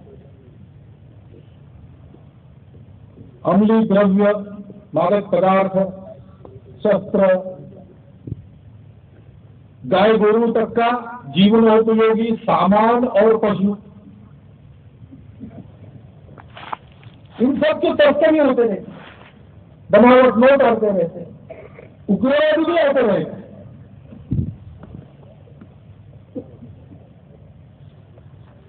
और स्वार्थ की राजनीति के चलते इसका बंदोबस्त तो दूर रहा, कभी कभी इनकी सुरक्षा में अपने देश के लोग खड़े हो जाते।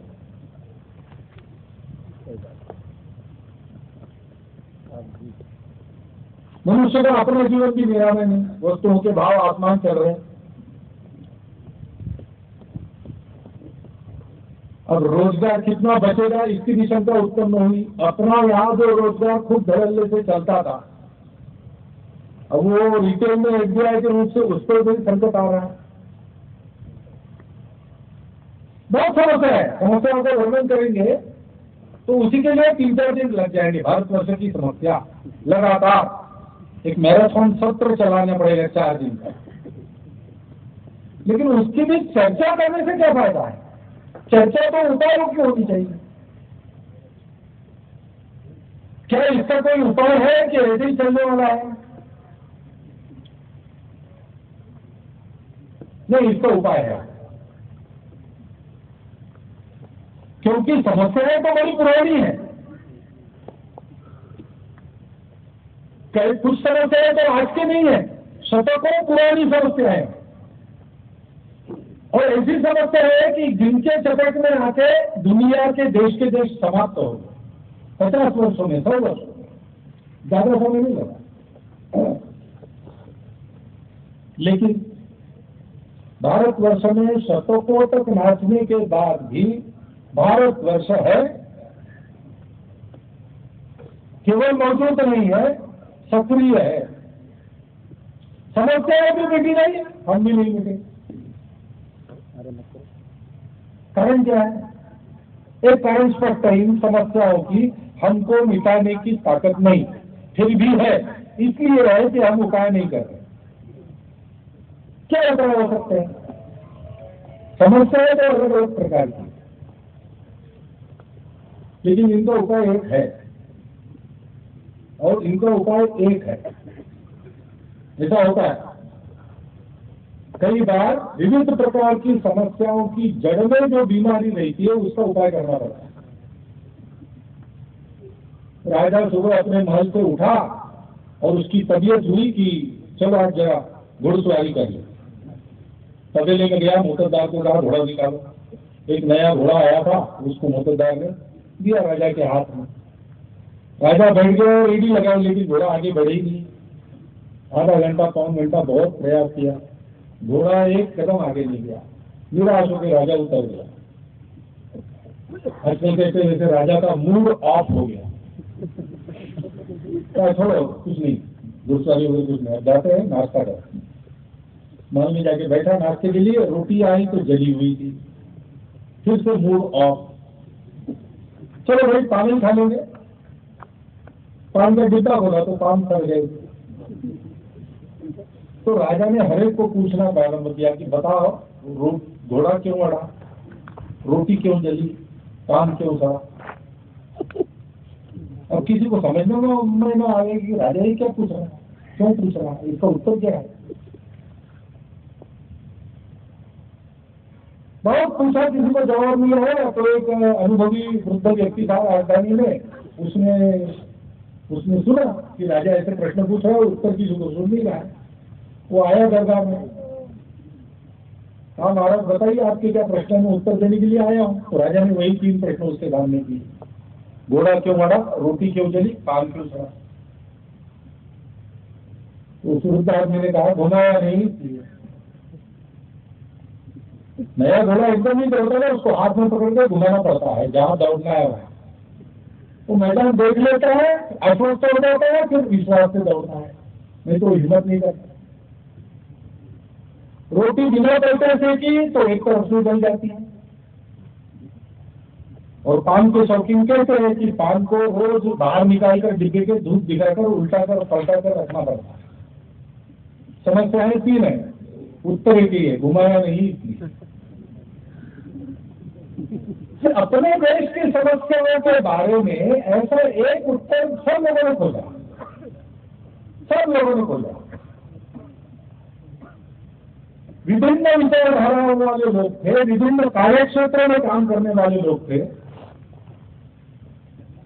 देश के लिए बहुत काम करने के बाद अपने अनुभवों के निष्कर्ष के बारे में जो उपाय उन्होंने बताया है, उपाय सबने एक बताया है।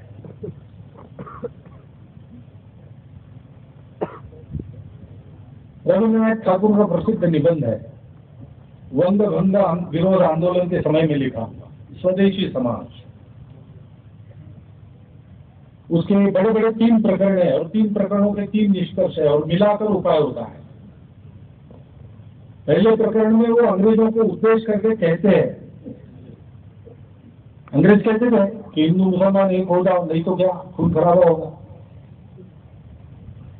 और दंगे होते थे। तो रविन्द्रनाथ ठाकुर अंग्रेजों को कहते हैं कि तुम क्या समझते हो, हिंदू और मुसलमान आपस में लड़ते लड़ते एक दिन खत्म हो जाओगे? ऐसा कभी नहीं होगा। इस आपसी लठालठी में ही हिंदू और मुसलमान साथ में जीने का कोई रास्ता खोज लेंगे।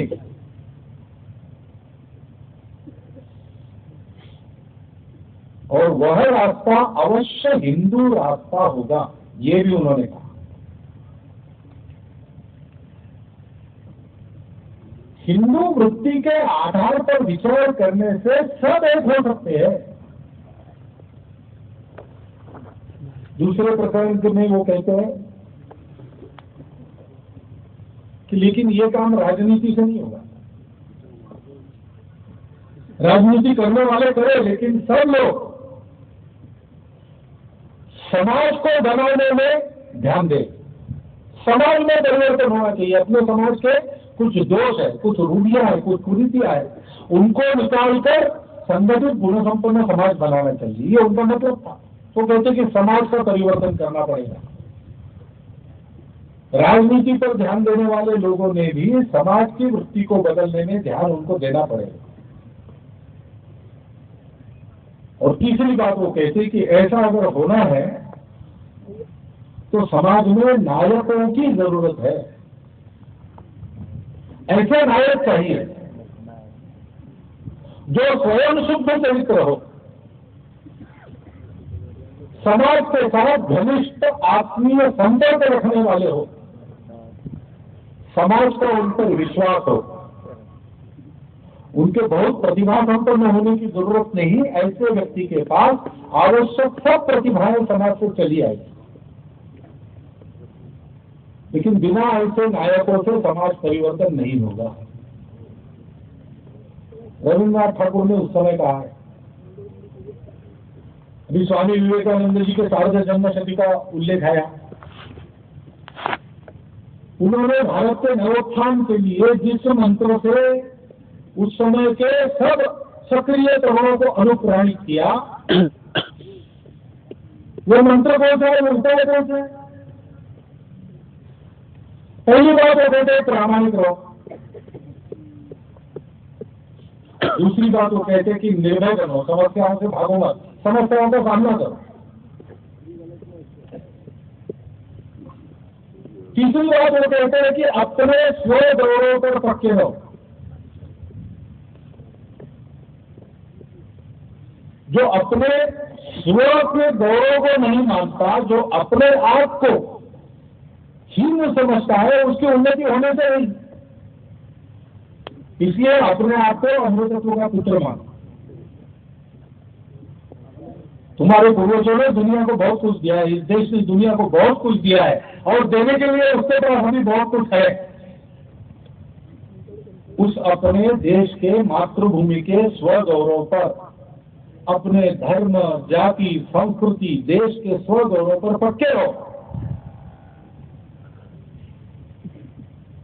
और वो कहते हैं कि प्रामाणिकता से, निस्वार्थ बुद्धि से, जनता में जनार्दन को देखकर उनके अज्ञान और दारिद्र्य को दूर करने की सेवा करो। जीवन स्वार्थ के लिए मत लगाओ, कोई एक अच्छा काम करो और उसको पूर्ण रूप में साकार करने के लिए पूरा जीवन खपा दो। तुम्हारा जीवन, तुम्हारा जन्म असली मनुष्य जन्म होगा। ये उन्होंने दिया है संदेश। उसके आधार पर भारत के सब जीवन के क्षेत्रों में नवोत्थान का एक ज्वार आया, जिसने देश की स्वतंत्रता प्राप्त करा ली, जिसने समाज में अनेक सुधार लाए, और उन्हीं पदचिन्हों पर आगे चलने के लिए भी आज की तरुणाई चाहती है।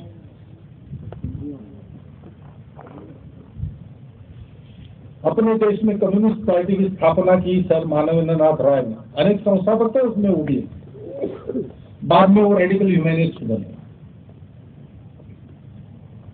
और अपने जीवन के अनुभव के निचोड़ के रूप में ग्रंथ लिखा, द रेडिकल ह्यूमैनिज्म।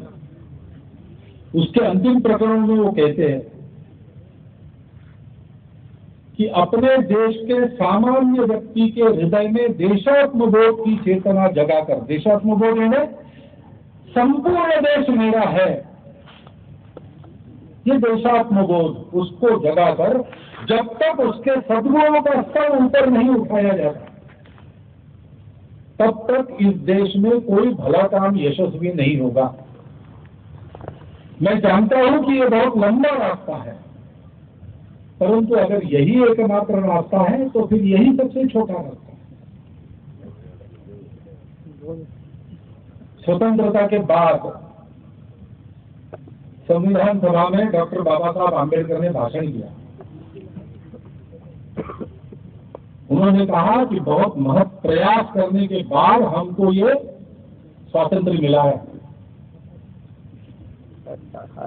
हमारे देश का इतिहास ऐसा नहीं है किसी शत्रु ने अपने दम पर अपने देश को जीता। हमारे आपसी झगड़ों के चलते विदेशी लोगों के सामने चांदी के तस्करी में हमने अपना देश पेश किया। ये हमारे देश का इतिहास रहा है। बहुत प्रयास करके बहुत वर्षों के बाद उस परचक्र से हम मुक्त हो गए हैं, स्वतंत्र देश के नाते अपना जीवन शुरू कर रहे हैं। उसके लिए संविधान बना है। लेकिन ध्यान रखना, झगड़ों की इतिहास की पुनरावृत्ति नहीं होनी चाहिए। यहाँ इस संविधान सभा में परस्पर विरोधी विचारों के शिविर गुट बनाकर हम यहाँ पर अलग अलग बैठे और एक दूसरे का विरोध करते हैं, लेकिन संपूर्ण समाज में एक बंधु भावना व्याप्त हो, इस पर हमको ध्यान देना पड़ेगा। नहीं तो ये संविधान अपने स्वतंत्रता की रक्षा नहीं कर सके।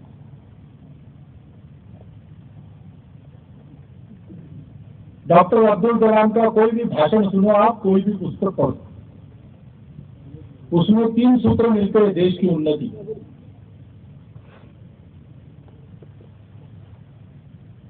पहली बात कहते कि वो आप विदेशों की ओर क्यों देखते? अरे हमारे पास भी बहुत कुछ है दुनिया को देने के लिए। हमें भी दम है अपने बल पर अपनी उन्नति करने का। हम लोगों ने शक्ति की उपासना छोड़ दी। इसमें हजारों वर्षों से हम स्वतंत्र हैं। हजारों वर्षों के पहले हम स्वतंत्र हुए, ऐसा डॉक्टर अब्दुल कलाम कहते हैं। वो कहते हैं कि 1000 वर्षों के पहले जो स्वतंत्र नहीं थे उन्होंने शक्ति की उपासना छोड़ दी। उस समय तो अपने देश के सब लोगों को हिंदू कहा जाता है। शक्ति की उपासना छोड़ दी हिंदुओं ने, इसलिए हम स्वतंत्र हुए। डॉक्टर अब्दुल कलाम थे। फिर वो कहते हैं कि ये शक्ति सेना की, पुलिस की, शस्त्रास्त्रों की नहीं होती, शक्ति लोगों की होती है। इसलिए देश के उत्थान के लिए लोक शक्ति का जागरण करना और लोक शक्ति का जागरण करने के लिए अरुणाचल में एक जगह उन्होंने भाषण दिया। उन्होंने कहा कि अपने प्राचीन संस्कृति के संस्कारों का पुनरुज्जीवन करना चाहिए। प्राचीन संस्कृति के संस्कार, ये शब्द समझ लीजिए। अपनी प्राचीन परंपरा में कई रूढ़ी कुरीतियां रुक गई। संस्कार में वो नहीं आता है, जो अच्छी बातें वो आती है। अपने प्राचीन संस्कृति ने जो जो अच्छी बातें हमको सिखाई है उनका पुनरुज्जीवन करना चाहिए। उसके पुनरुज्जीवन की आवश्यकता है।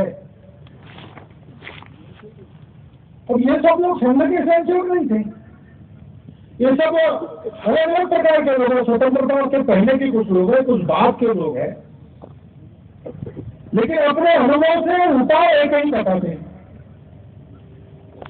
सबका उपाय बनता है, करने वाले हैं। संघ के जो निर्माता थे डॉक्टर हेडगेवार,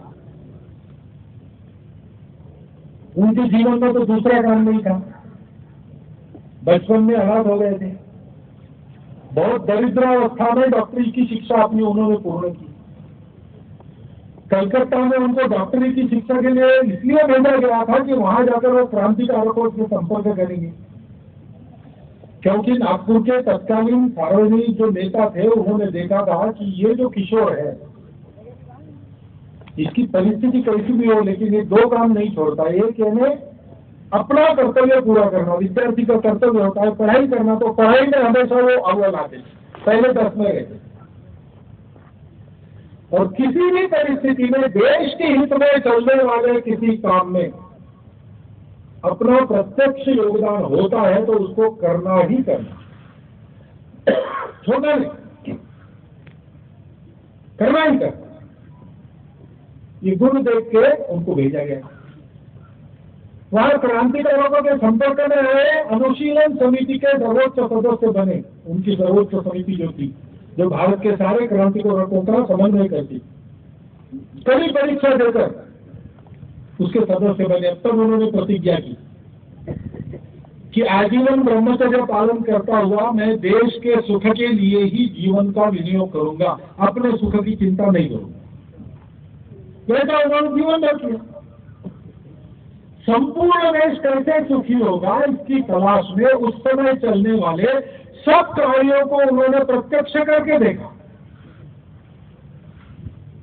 कांग्रेस के आंदोलन में संघ स्थापना के पहले एक वर्ष एक बार, संघ स्थापना के बाद एक बार, एक वर्ष सश्रम कारावास की सजा उन्होंने भोगी। तो कांग्रेस के नेता के नाते परिचित विदर्भ, आंध्र से लेकर राजस्थान तक क्रांतिकारकों को बसाना, शस्त्र पहुंचाना, ये काम उन्होंने किया। संगठक के नाते क्रांतिकारकों, उन्होंने वृत्तपत्र चलाया, संपादक रहे, व्यवस्थापक रहे, स्वदेशी का आंदोलन किया, स्वदेशी वस्तु भंडार चलाया।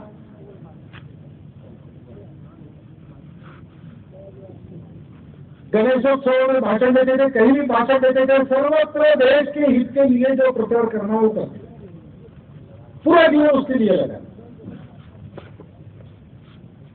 उनके समकालीन सब नेताओं से उनकी चर्चा हुई। लोकमान्य तिलक, सावरकर जी, गांधी जी, डॉक्टर अम्बेडकर साहब, मदन मोहन मालवीय जी, क्रांतिकारकों के तो उनसे संबंध ही थे।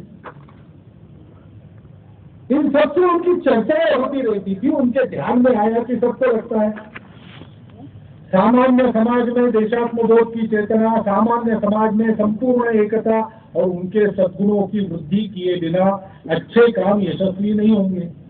तो सब कामों को पूर्ण करने वाला एक काम ये कैसे हो सकता है?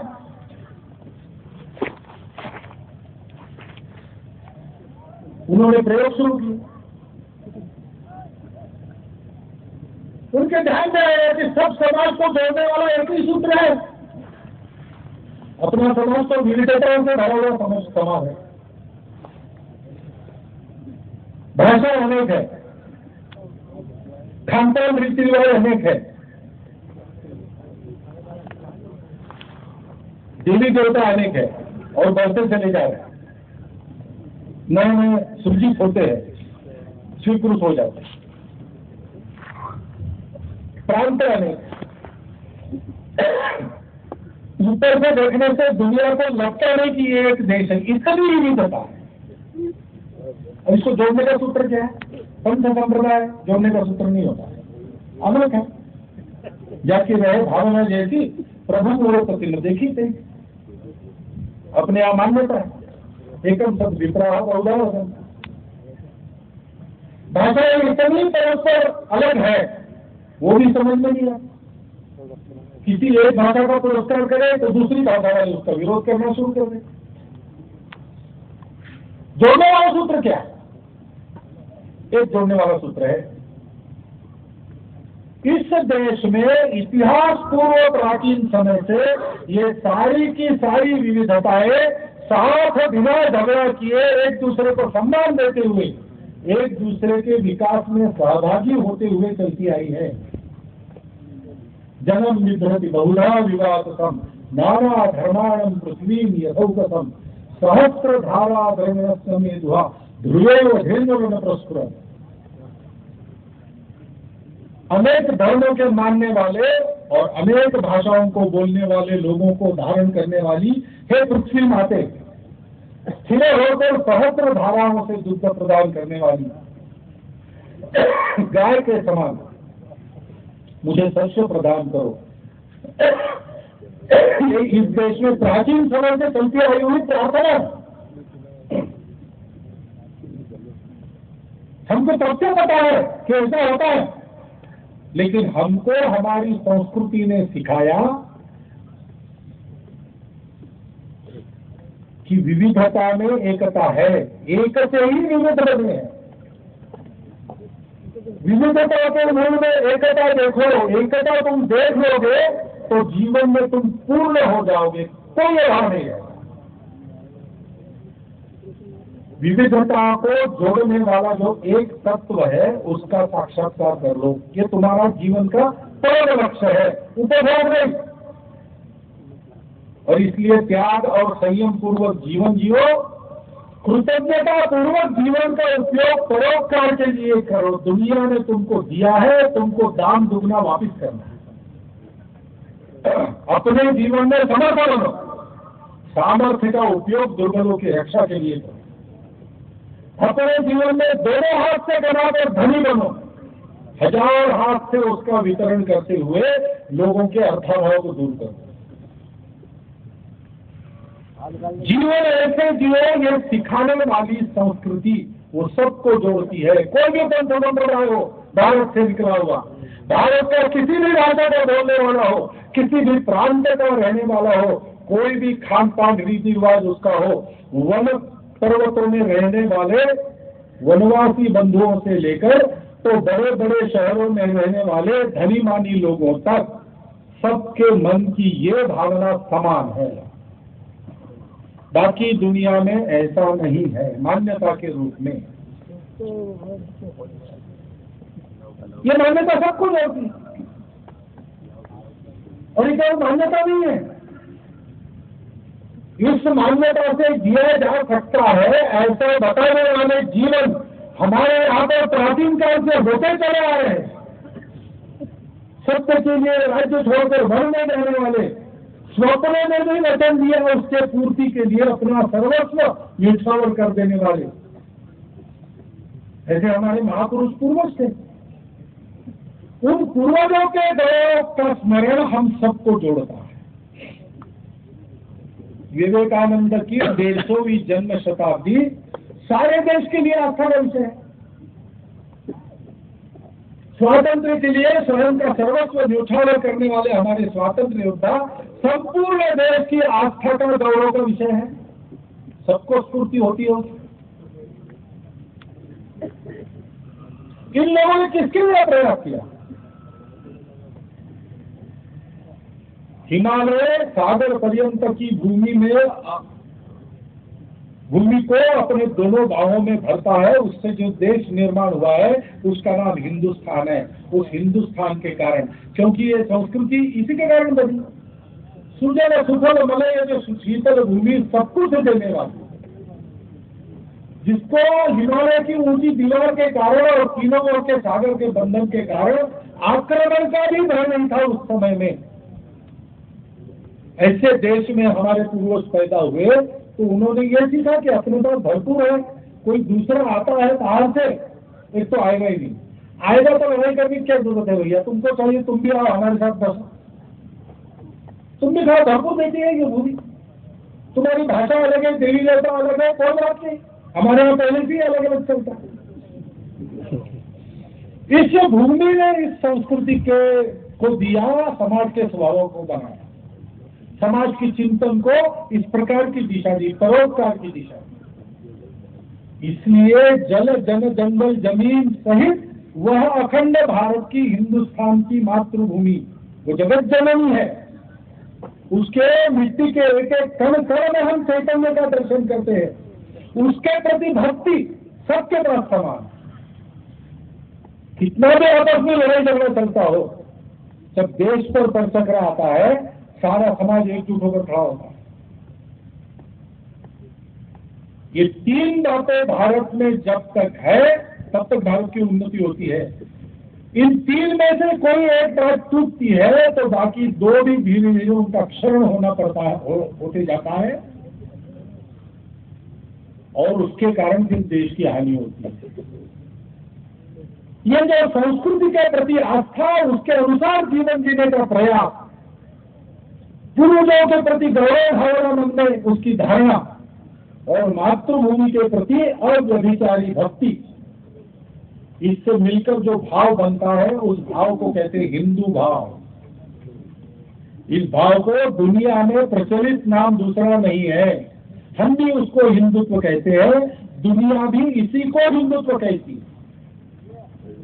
उस भाव को भूले इसलिए देश की अवनति हुई, देश विघटित हो गया, आत्मविस्मृत हो गया, आत्मसम्मानहीन हो गया। फिर मुट्ठी भर बर्बर आक्रमकों ने दूर दूर से आकर इतने बड़े गुणवान लोगों के देश से, देश को, संपन्न देश को देखते देखते उत्तर से दक्षिण तक पादाक्रांत कर दिया। इतिहास है, हिंदू भाव को जब जब भूले आई विपद महान, भाई टूटे धरती खोई मिटे धर्म संस्थान। ये अपने इतिहास का निष्कर्ष है। उस हिंदुत्व के आधार पर संपूर्ण समाज को जोड़ना। परीक्षा में जब कोई कठिन प्रश्न आता है, प्रश्न पत्रिका देखने के बाद, तो हम उसको बाद में करते हैं, पहले जो आसान प्रश्न है उसको छुड़ाते हैं।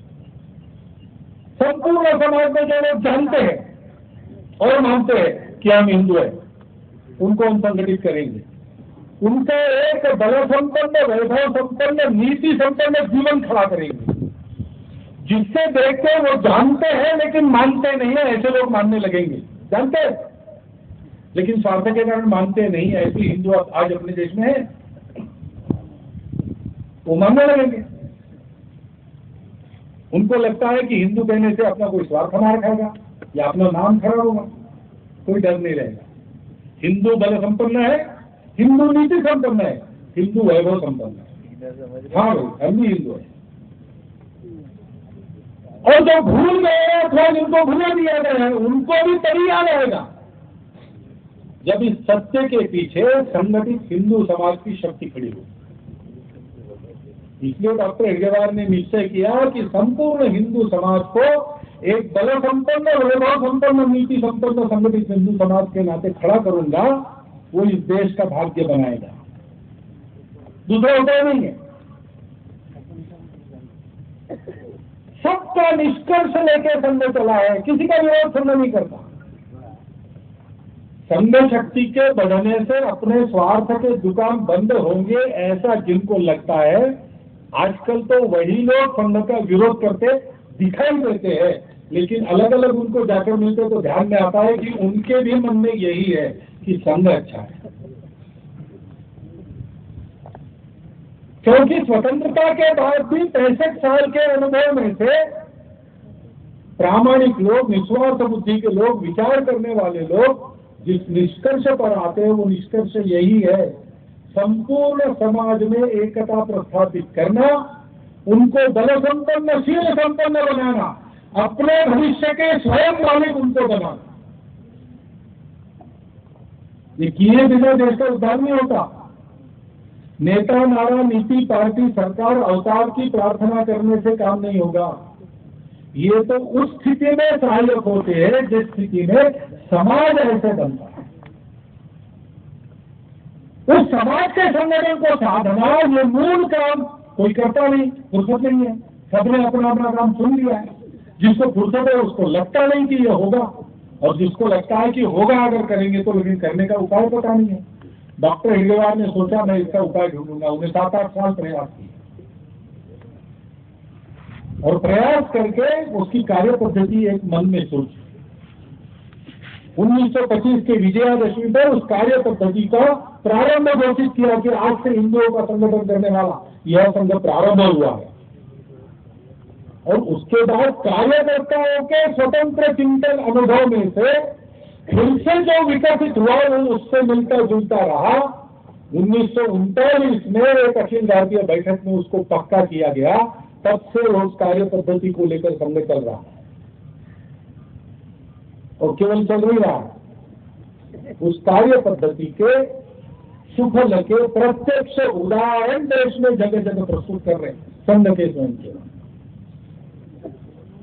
1,30,000 से ऊपर छोटे बड़े सेवा कार्य संपूर्ण जनता को एक दृष्टि से देखते हुए, किसी प्रकार का भेद न रखते हुए, अपनी चमड़ी घिसकर अपनी दमड़ी खर्चा करके संघ के स्वयं से सारी दुनिया में, सारे देश में चला है।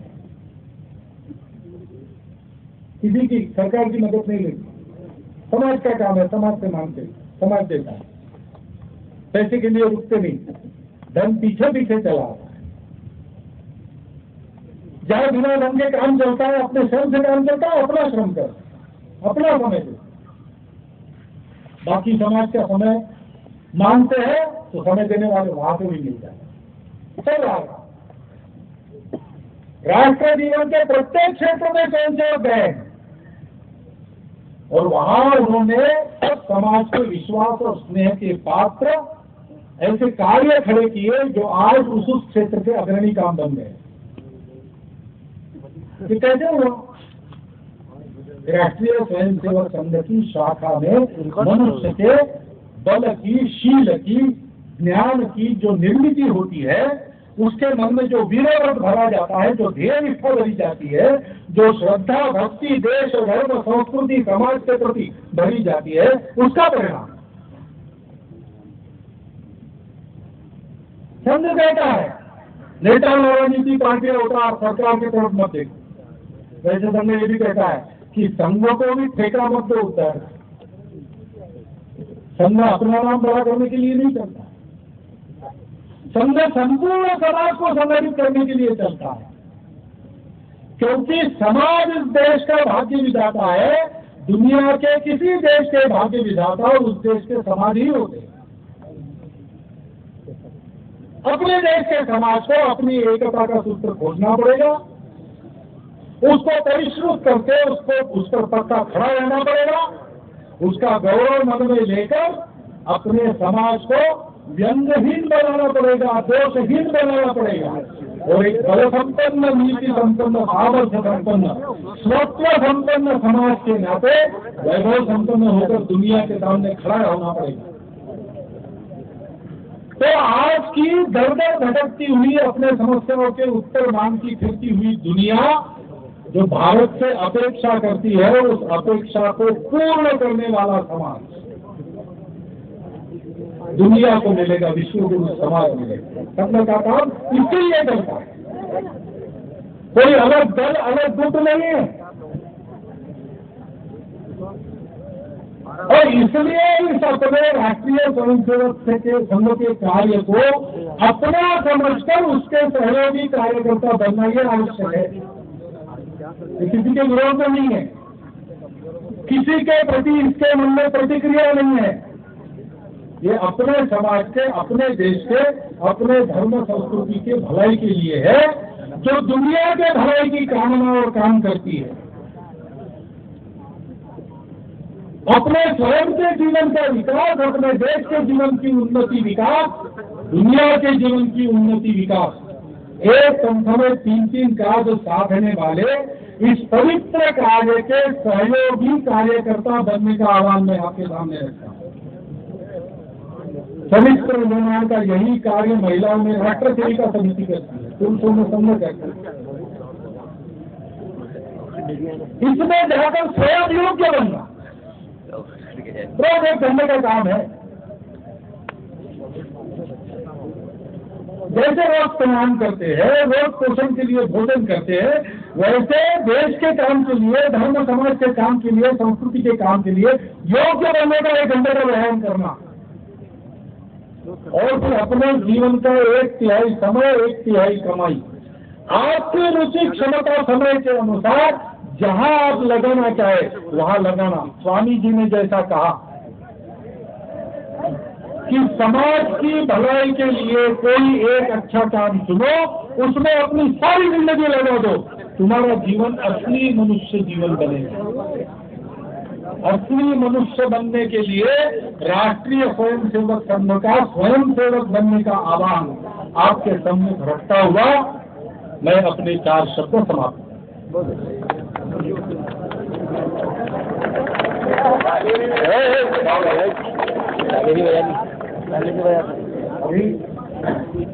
कितना प्रोग्राम देंगे इसी के बाद में उपस्थित मिलने पर हमने सबने बैठना है।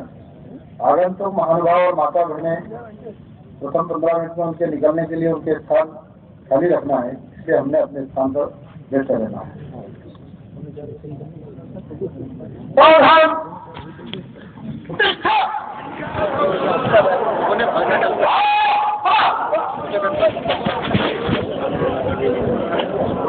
होगा